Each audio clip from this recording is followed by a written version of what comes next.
pierres sèches, Perret, tout ce patrimoine des bords de Rance. On va aussi élargir le propos, c'est-à-dire que vous allez voir beaucoup de photos prises sur les bords de la Rance, mais prises aussi un peu plus largement en Bretagne, pour justement être dans la comparaison de ces éléments patrimoniaux. Donc, on va vous parler des Perrets et de la pierre sèche autour de 4 parties. Donc une partie de définition. Alors on a effleuré déjà un petit peu le sujet sur les difficultés de définir ce que c'était que la pierre sèche, ce que sont les Perrets précisément. Donc on va évoquer dans un premier temps tout ce qui tourne autour de ces définitions et autour des limites du vocabulaire utilisé. On va parler technique, après, avec non pas la recette du 4/4, mais la formule des 3/3 pour la pierre sèche, et parler aussi de restauration avant d'évoquer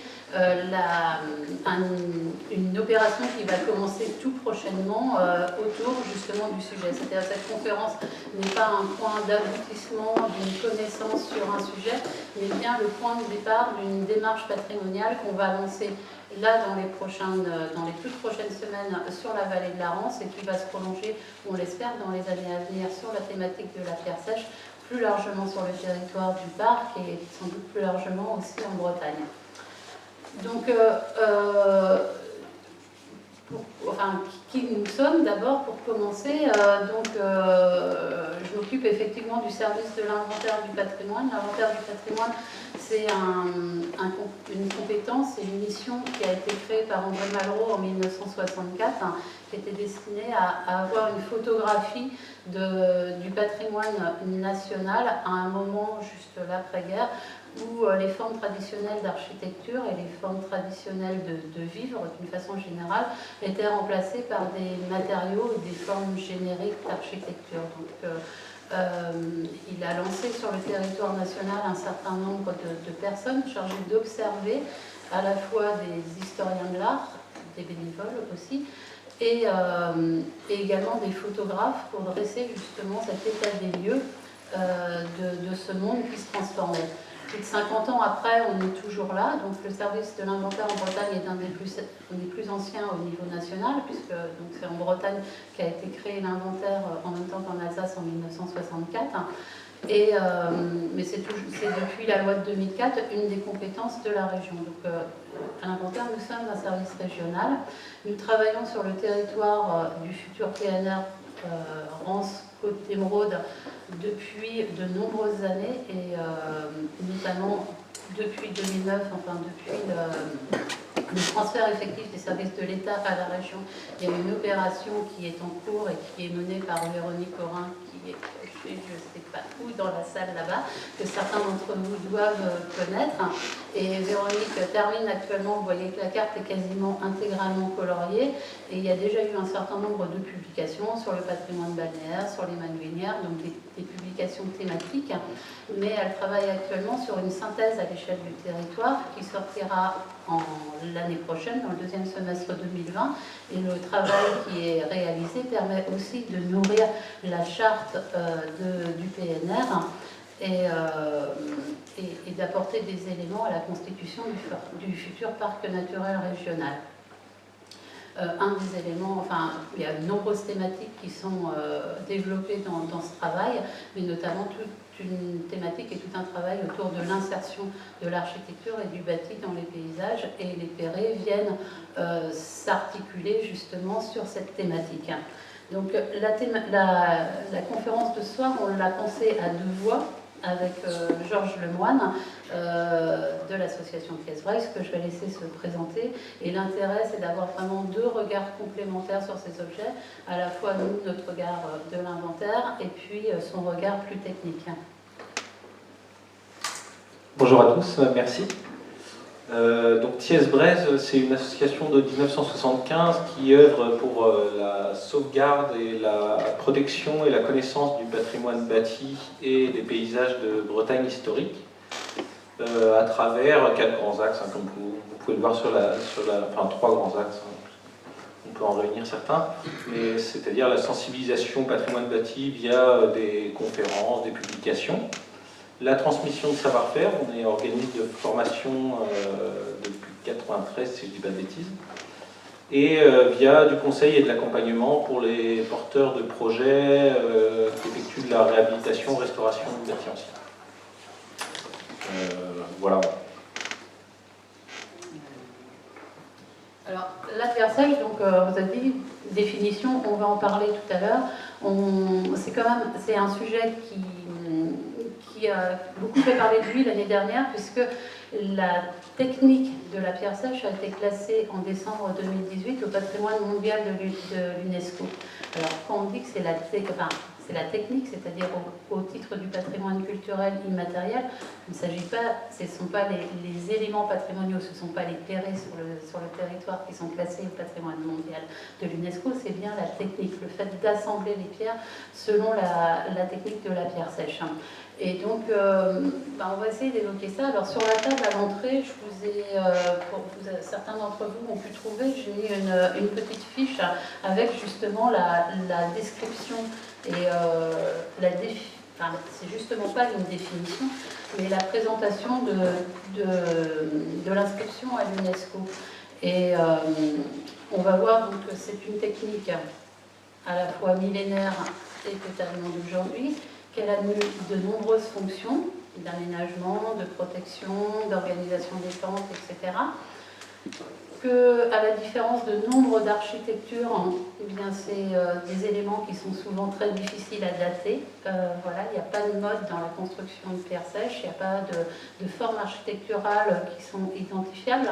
Et c'est une technique qui a le propre de se retrouver sur l'ensemble des continents. C'est-à-dire on peut photographier un mur de pierre sèche et s'il est tiré de son contexte, on est incapable de définir d'où il vient, si ce n'est après par une analyse géologique, enfin en regardant tout près les pierres, mais du granit il y en a partout, des schistes il y en a partout. C'est vraiment une technique qui est mise en œuvre un petit peu partout. C'est une technique aussi, ce qui nous intéresse, qui est 100% durable et responsable, zéro déchet, zéro transport,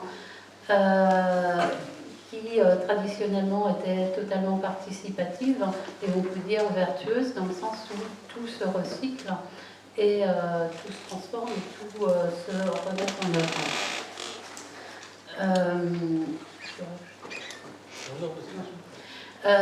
Alors la définition, donc telle que présentée par l'UNESCO, elle a quand même deux critères discriminants. C'est normalement la pierre sèche, c'est un assemblage de pierres sans mortier et sans taille.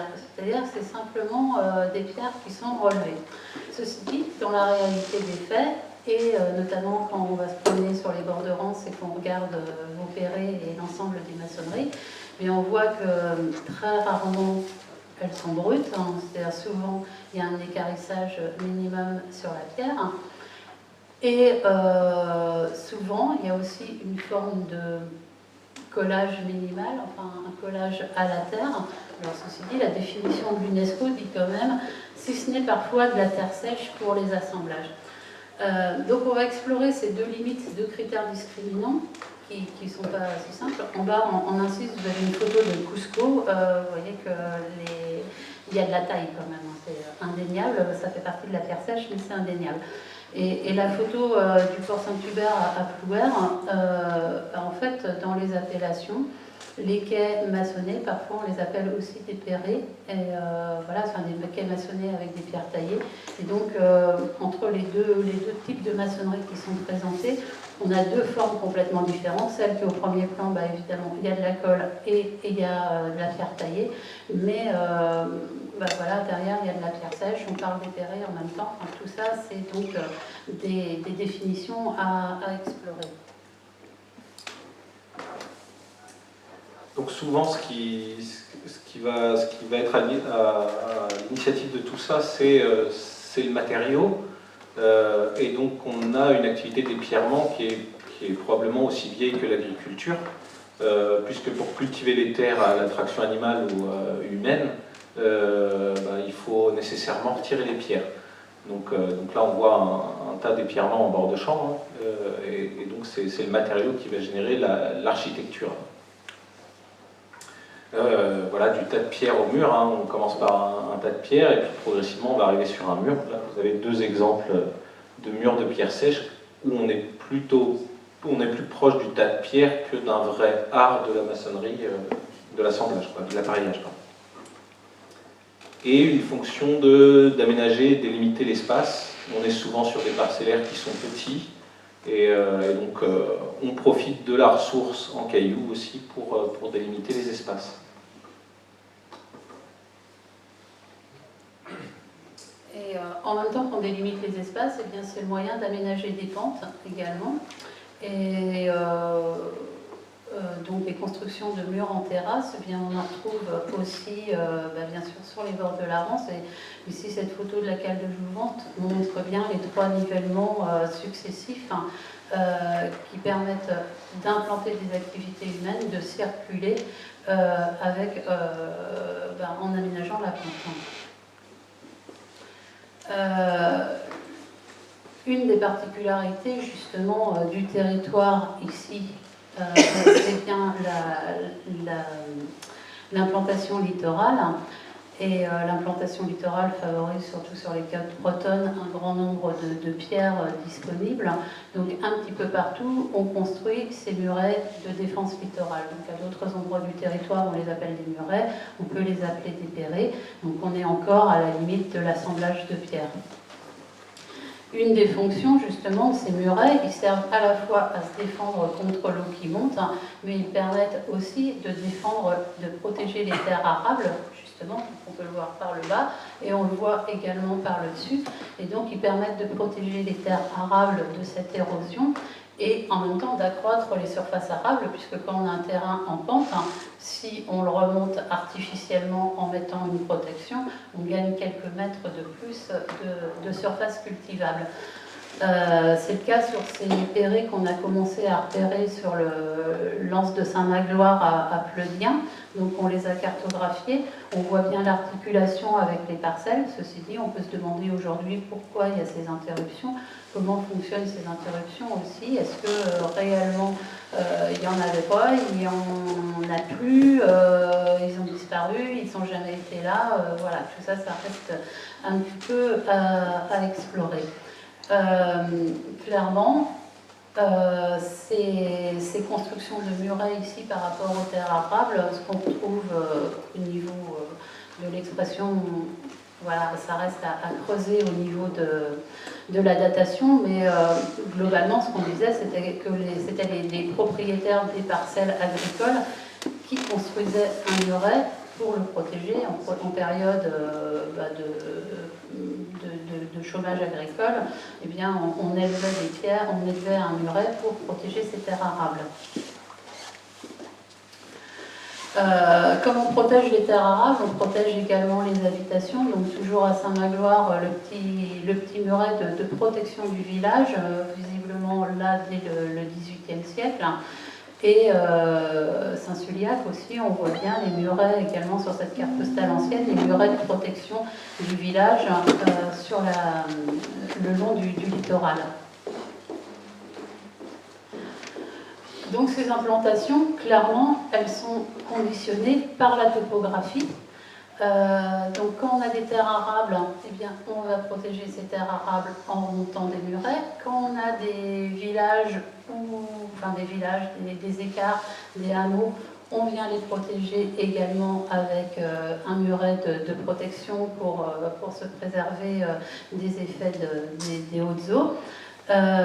Et en revanche, eh bien, quand on a des enrochements naturels, eh bien, a priori, on a moins besoin de murets de protection, si ce n'est, comme ici au bas du château de Plouer, de petits murets qui permettent l'aménagement pour les circulations et pour l'accostage, en fait, les relations justement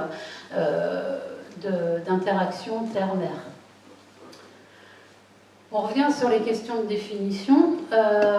Ici, on entend très couramment le mot perret. Un peu plus loin, dans les Côtes d'Armor, qu'on va un peu plus vers l'ouest, eh bien, on parle davantage de murets littoraux.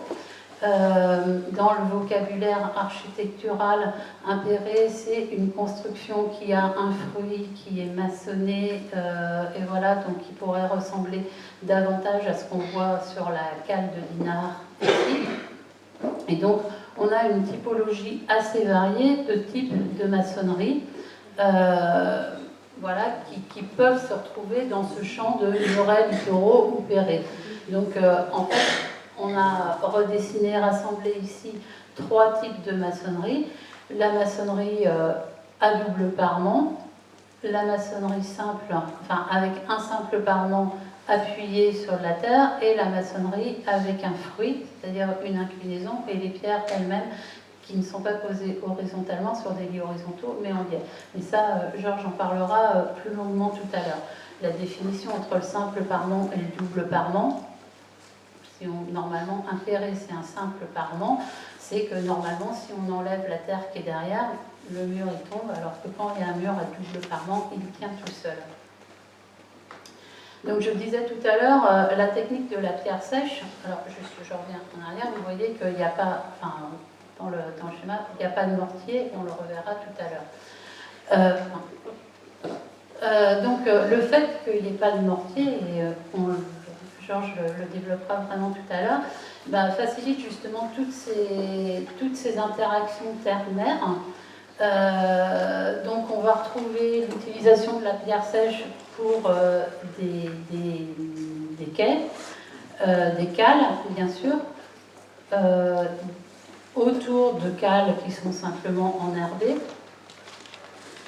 Ces quais, alors ici je n'ai pas trouvé de photos sur la Rance, c'est un peu plus à l'ouest dans les Côtes d'Armor, mais vous voyez qu'on arrive à avoir des murs en pierre sèche, c'est-à-dire sans liant, qui résistent à la marée et qui étaient des formes de quais, de jetées très anciennes. Sur le territoire de la Rance, en revanche, eh bien, on trouve des digues. Donc là, c'est la digue l'étang du moulin à marée de Mordreuc, attesté au XVIe siècle, 15e ou 16e siècle. Véronique me corrigera si j'ai ça dans mes notes, mais voilà, on le reverra aussi tout à l'heure, mais c'est une construction qui est consolidée par un système de pieux, mais qui est également montée en pierre sèche. On verra un schéma tout à l'heure.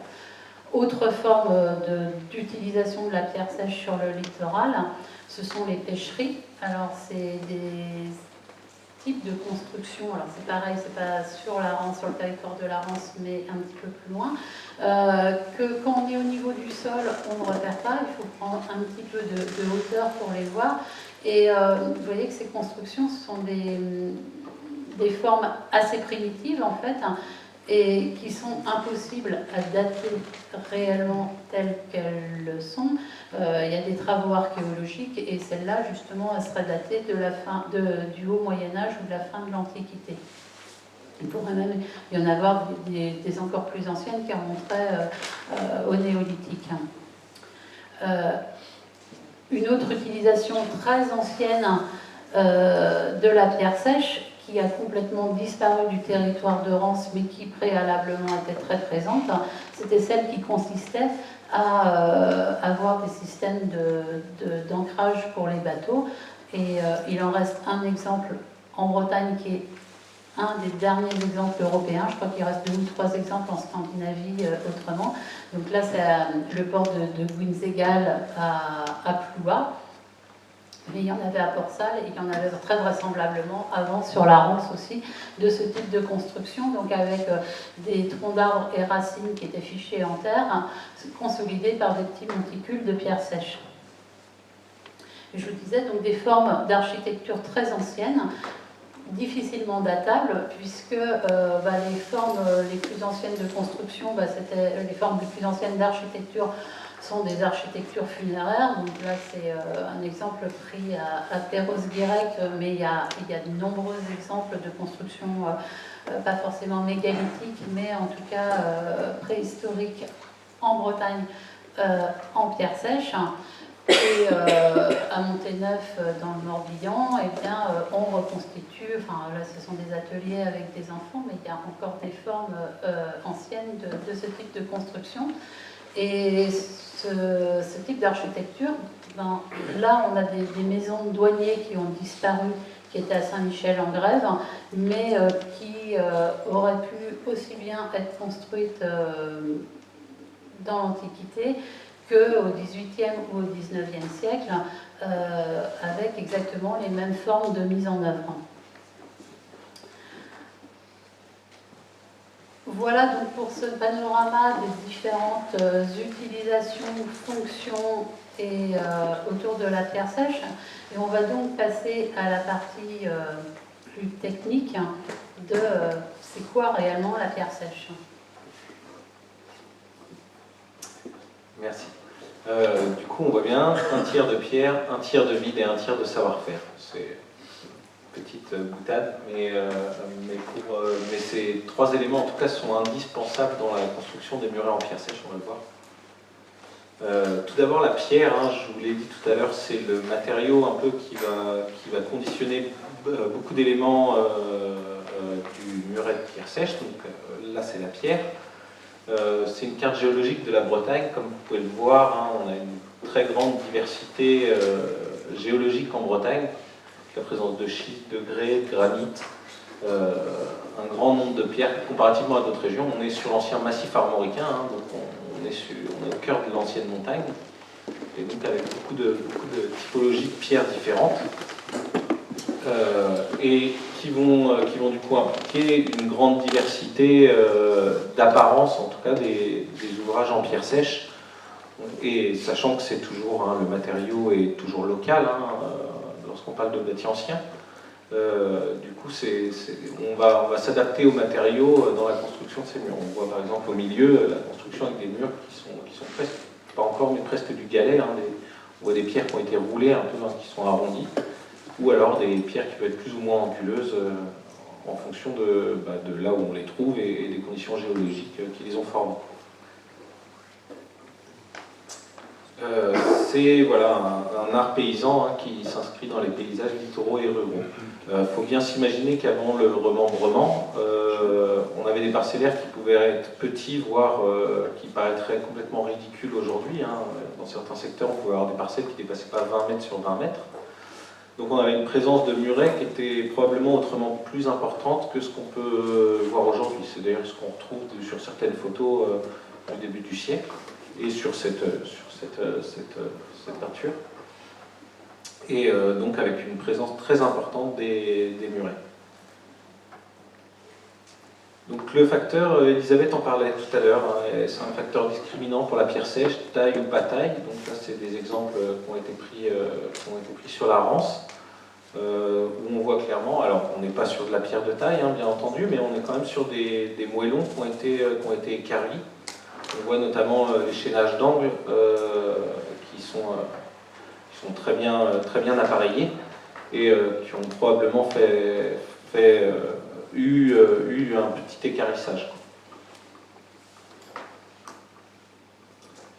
Le tiers de vide, c'est probablement une des notions les plus importantes dans les murets en pierre sèche, puisque ça rejoint leur fonction qu'on verra tout à l'heure. Donc on voit bien, hein, qu'on a un mur très massif, malgré tout il est rempli de vide. On voit très bien aussi sur cette photo intéressante, parce qu'on voit très bien la zone de marnage, donc les niveaux d'eau un petit peu, hein, donc avec des contraintes pour ces murets, hein, qui sont très importantes, et où justement le vide a toute sa place.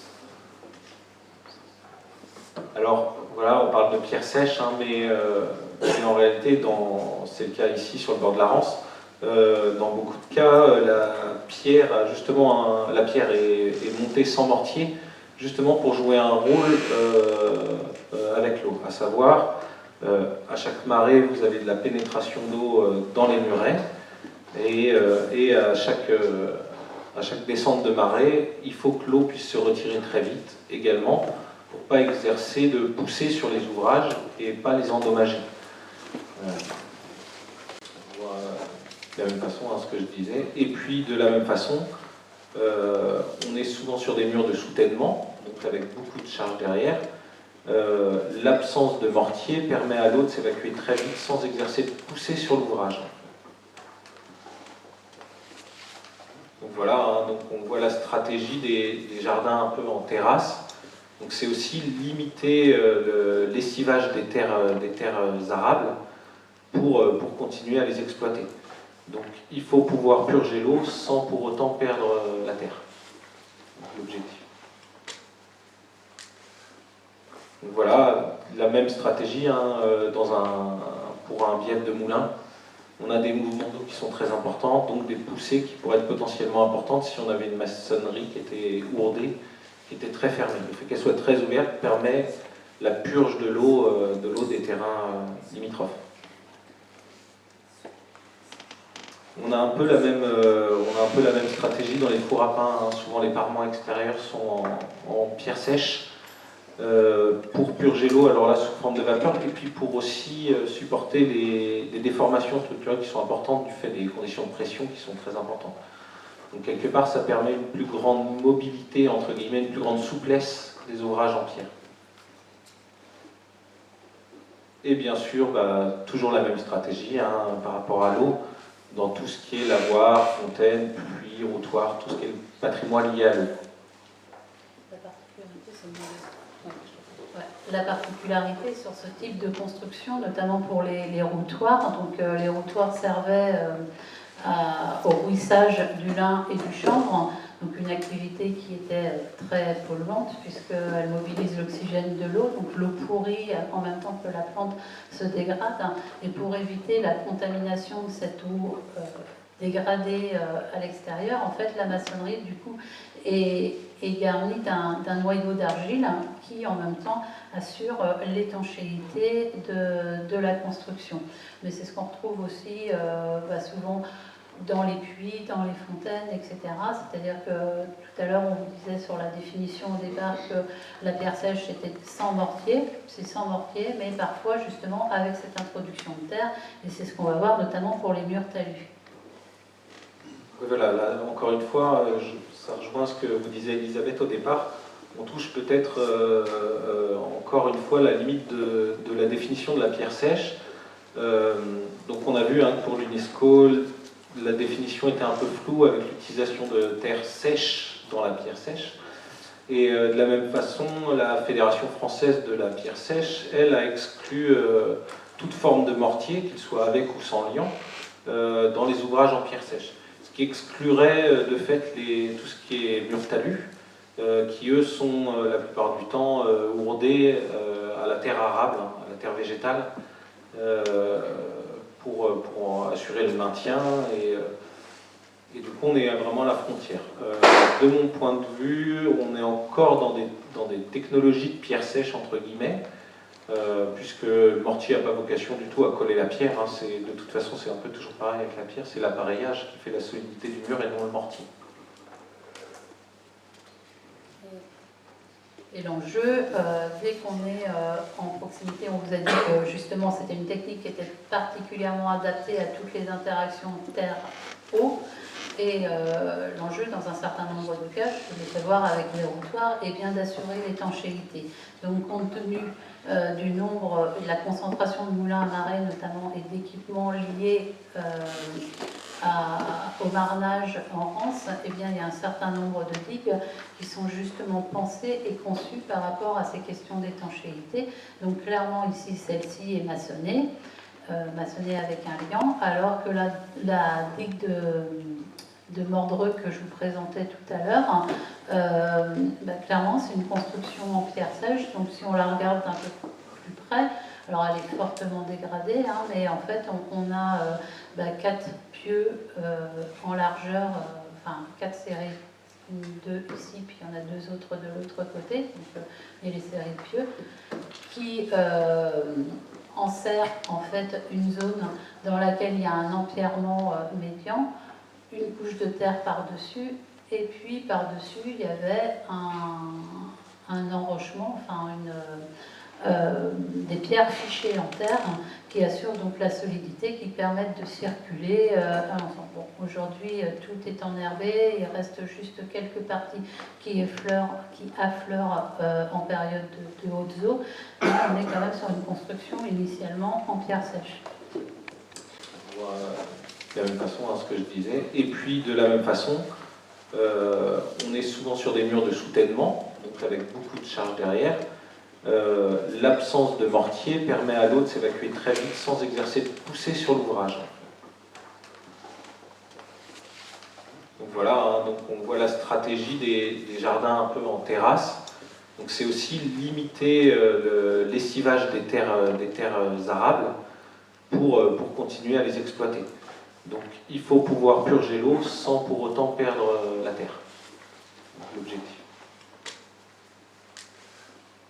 Donc voilà, la même stratégie hein, pour un bief de moulin.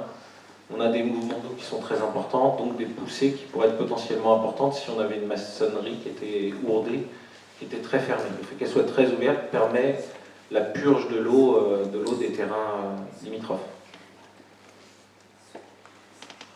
On a un peu la même stratégie dans les fours à pain. Hein. Souvent les parements extérieurs sont en pierre sèche pour purger l'eau, alors là sous forme de vapeur, et puis pour aussi supporter les déformations structurelles qui sont importantes du fait des conditions de pression qui sont très importantes. Donc quelque part ça permet une plus grande mobilité, entre guillemets, une plus grande souplesse des ouvrages en pierre. Et bien sûr, toujours la même stratégie hein, par rapport à l'eau, dans tout ce qui est lavoir, fontaine, puits, routoir, tout ce qui est le patrimoine lié à l'eau.